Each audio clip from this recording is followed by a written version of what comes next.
Hello, a very warm welcome to each and every student once again on the channel. And today we are going to study a new chapter which name is the sound of music.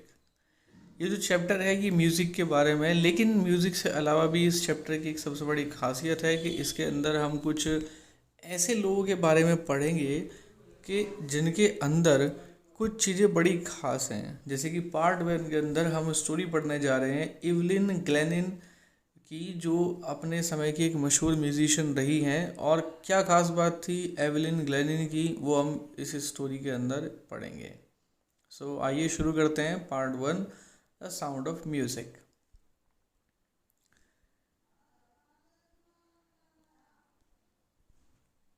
Rush hour crowds jostle for position on the underground train platform. A slight girl looking younger than her 17 years was nervous yet excited as she felt the vibrations of the approaching train. अब ये rush our था, भीड़ बड़ी धक्का मुक्की कर रही थी अपनी पोजीशन देने के लिए अंडरग्राउंड ट्रेन प्लेटफॉर्म पर। और एक जो स्लाइट लड़की थी, एक छोटी सी पतली जो लड़की थी, वो जो अपनी उम्र से भी और छोटी दिखती थी, 17 साल की लड़की थी, वो नर्वस भी थी और एक्साइटेड भी थी, क्योंकि वो ट्रेन की जो वाइब्रेशन थी, पास आ रहे ट्रेन की वाइब्रेशन को वो महसूस कर सकती थी। It was her first day at the prestigious Royal Academy of Music in London and daunting enough for any teenager fresh from a Scottish farm. अब ये उसका पहला दिन था। जो प्रतिष्ठित रॉयल एकेडमी थी, यानी कि शाही जो एकेडमी थी लंदन की, म्यूज़िक जो सिखाते थे, वहाँ उसका पहला दिन था। और एक टीनेजर जो कि स्कॉटिश फार्म, और स्कॉटिश फार्म का मतलब ये है कि वो जो लड़की थी वो स्कॉटलैंड से बिलोंग करती थी, स्कॉटलैंड की रहने वाली थी। और उसका जो रहन सहन था वो स्कॉटलैंड के जो रूरल एरिया था वहाँ वो रहा करती थी। तो वहाँ से निकल करके रॉयल एकेडमी में उसका एडमिशन हुआ था म्यूज़िक सीखने के लिए। तो she was very hesitate on her first day. या मैं आपको एक चीज़ बताना चाहूँगा कि आपने इंग्लैंड का जो मैप है आपने उसको देखा होगा। एंड इंग्लैंड के बारे में आपने एक चीज़ पढ़ी होगी, यूनाइटेड किंगडम। आपने ये टर्म पढ़ी होगी यूनाइटेड किंगडम। और फ्लैग आपने देखा होगा फ्लैग आपने देखा होगा। तो इंग्लैंड के बारे में दो चीज़ें हैं, दो टर्म्स हैं। एक the first term is UK, the United Kingdom, and the second is the Great Britain. But the difference is there between the UK and the Great Britain is, जब आप यूके की बात करते हैं, यूनाइटेड किंगडम की बात करते हैं, तो उस यूनाइटेड किंगडम के अंदर दो टेरिटरी आती हैं, स्कॉटलैंड एंड इंग्लैंड। यानी कि दोनों का जो उनकी यूनिटी है, स्कॉटलैंड और इंग्लैंड की, so that is known as the United Kingdom. जो ग्रेट ब्रिटेन है, ग्रेट ब्रिटेन के अंदर ये नॉर्दर्न आयरलैंड है, उस नॉर्दर्न आयरलैंड के जो नॉर्दर्न आयरलैंड का हिस्सा है वो उसके अंदर जुड़ जाता है। और यूनाइटेड किंगडम में स्कॉटलैंड, वेल्श और इंग्लैंड, ये तीन टेरिटरी आती हैं। तो ये जो लड़की थी जिसके अभी हम बात कर रहे हैं, ये स्कॉटलैंड से आई हुई थी। इसका पहला दिन था रॉयल एकेडमी के अंदर। But this aspiring musician faced a bigger challenge than most. She was profoundly deaf. लेकिन ये जो एस्पायरिंग सिंगर थी, म्यूजिशियन थी, इसके सामने एक बहुत बड़ा चैलेंज था जिसको उसने फेस किया था। और वो क्या था? वो पूरी तरीके से कानों से सुन नहीं सकती थी। इट मीन्स वो बहरी थी। Evelyn Glennie's loss of hearing had been gradual, यानी कि धीमे धीमे उसके जो सुनने की क्षमता थी वो खो गई थी। Her mother remembers noticing something was wrong when the 8 year old Evelyn was waiting to play the piano. उसकी मदर याद करती हैं बचपन की एक घटना के उन्होंने कुछ नोटिस किया, कुछ गलत नोटिस किया इस लड़की के बारे में जो 8 साल की थी, कि जब वो पियानो पर बैठी हुई उसको बजाने का वेट कर रही थी। They called her name and she did not move. I suddenly realized she hadn't heard. उन्होंने उसका नाम पुकारा, उसने नहीं सुना. मुझे तुरंत इस बात का एहसास हो गया कि उसको सुनाई नहीं दिया है. सेज इसाबेल ग्लेनिन, यानी कि उसकी जो मदर थी इसाबेल ग्लेनिन, उन्होंने बताया. For quite a while Evelyn manage to conceal her growing deafness from friends and teachers.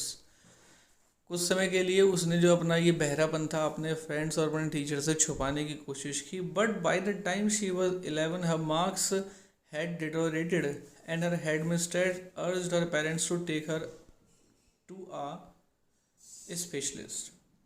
लेकिन क्या हुआ, 11 साल की उम्र तक आते आते उसके जो मार्क्स थे वो डिट्रॉइट हो गए, यानी कि रिड्यूस, छीन हो जाना. और उसकी जो हेड मिस्ट्रेस थी उन्होंने उसके पेरेंट्स से कहा कि आप इसको किसी स्पेशलिस्ट के पास में लेकर के जाएं. It was then discovered that her hearing was severely impaired as a result of gradual nerve damage. जब वो उसको स्पेशलिस्ट के पास लेकर के गए तो वहाँ उनको पता लगा कि उसकी जो नर्व है वो धीमे धीमे डैमेज हो चुकी है और उसकी जो सुनने की जो क्षमता है वो ख़त्म हो गई है. They were advised that she should be fitted with hearing aids and sent to a school for the deaf. उन्होंने कहा कि उसको hearing aid जो आती है बहरे लोगों के लिए वो उसको प्रोवाइड करा दी जाए, और जो स्पेशल स्कूल हैं ऐसे बच्चों के लिए जिनको किसी भी तरह की डिसेबिलिटी है वहाँ स्कूल के अंदर उसको डाल दिया जाए. Everything suddenly looked black says Evelyn. हर एक चीज़ लगभग अंधकार में चली गई, एवलिन कहती है. But Evelyn was not going to give up. She was determined to lead a normal life and pursue her interest in music. अब वो ईज़िली हार मानने वाली नहीं थी और वो इस बात पर अडिग थी कि वो एक नॉर्मल लाइफ जिएगी और अपना जो करियर है, अपना जो इंटरेस्ट है संगीत के अंदर, वो उसको परस्यू करती रहेगी. One day she noticed a girl playing a xylophone and decided that she wanted to play it to.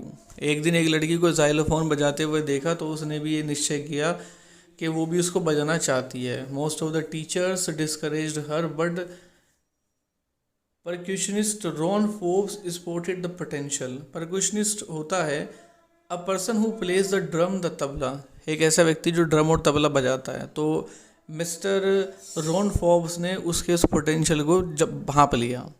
बाकी सभी लोगों ने, टीचर ने उसको डिस्करेज किया, लेकिन वो एक व्यक्ति ऐसे थे जिन्होंने कि इसके पोटेंशियल को भांप लिया. He began by turning 2 large drums to different notes. उन्होंने जो बड़े से जो ड्रम थे उनको अलग अलग नोट्स पर उनकी ट्यूनिंग कर दी. Don't listen through your ears, he would say, try to sense it some other way. अपने कानों से इसको मत सुनो, किसी दूसरे तरीके से इसको महसूस करो. सेज ही वुड से, वो कहा करते थे. सेज एवलिन, एवलिन ने कहा, suddenly I realise I could feel the higher drum from the waist up and the lower one from the waist down. Evelyn ने कहा कि सडनली क्या हुआ कि जो बड़ा ड्रम था मैं उसको अपने कमर से ऊपर महसूस कर सकती थी और जो छोटा ड्रम था मैं उसको अपनी कमर से नीचे महसूस कर सकती थी. Forbes repeated the exercise and soon Evelyn discovered that she could sense certain notes in different parts of her body.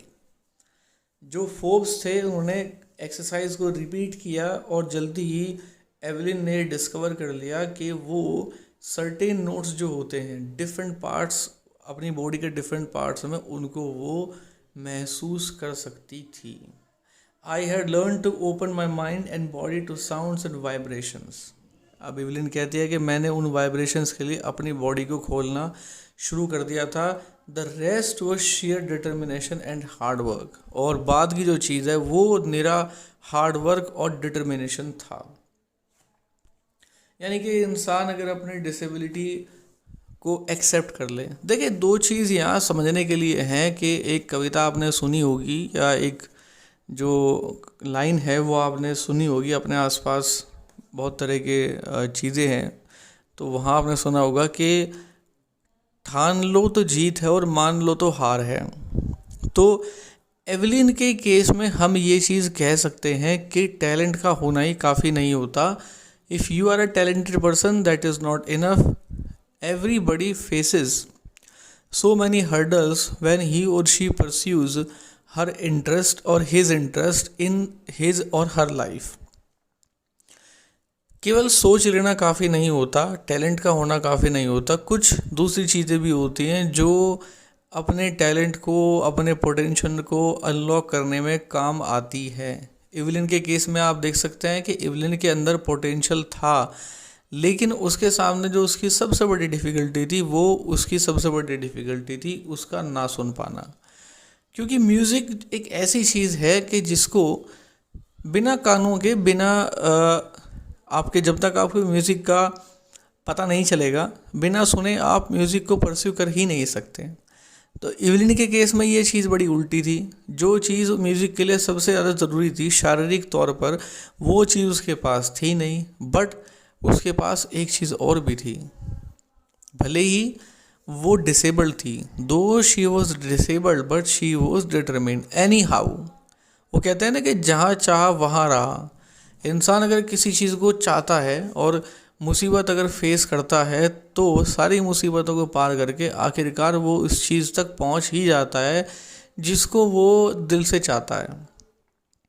एक बड़ा ही मशहूर डायलॉग आपने सुना होगा, एक राइटर हैं पोयल कोएल्हो, उनका एक बहुत ही ज़्यादा चर्चित उपन्यास रहा है द एल्केमिस्ट। एल्केमिस्ट की एक बड़ी लाइन है, एक बड़ी अच्छी लाइन है एल्केमिस्ट की, जो all over the world popular हुई। पोयल कोएल्हो में लिखते हैं कि अगर आप किसी चीज़ को अपने पूरे मन से चाहते हैं तो ये जो पूरा ब्रह्मांड है उसको आपसे मिलाने के कार्य में लग जाता है। आपने उसको मूवी के अंदर भी देखा होगा, but in fact the origin of this dialogue is from the book of Paulo Coelho the alchemist. तो आपके सामने मुसीबत चाहे कितनी भी आए, है ना, लेकिन आपको गिव अप नहीं करना है if you are determine enough. अगर आप अपनी बात पर अडिंग है, इरादे आपके मजबूत हैं, तो मुसीबतें चाहे आपके सामने कितनी भी आती रहें, जाती रहें, लेकिन आप यदि अडिंग है, दृढ़ निश्चयी हैं, तो परिस्थितियों को भी आपके सामने गिव अप करना पड़ेगा। And there will be a day when you will succeed through it, you will achieve your target, you will achieve your goal, और आप दूसरों में एक मिसाल बन जाते हैं। So was the case with Evelyn. अब एवलिन के सामने बहुत बड़ी समस्या थी, बहुत बड़ा चैलेंज था अपनी इस हियरिंग जो इम्पेयरमेंट थी इससे उबरने का। एवलिन ने मेहनत की और मेहनत करने के बाद अपने तरीके एवलिन निकाल लिए, और निकालने के बाद में वो अपनी लाइफ में सक्सेसफुल होती चली गई। So this was the part 1 of the story the sound of music, and in our next video, in our next part, we will continue the inspirational story of Glen Evelyn, how she comes to the peak of success, and how she manages to overcome her disability. We will find out in our next part of the video. Till then, thank you very much.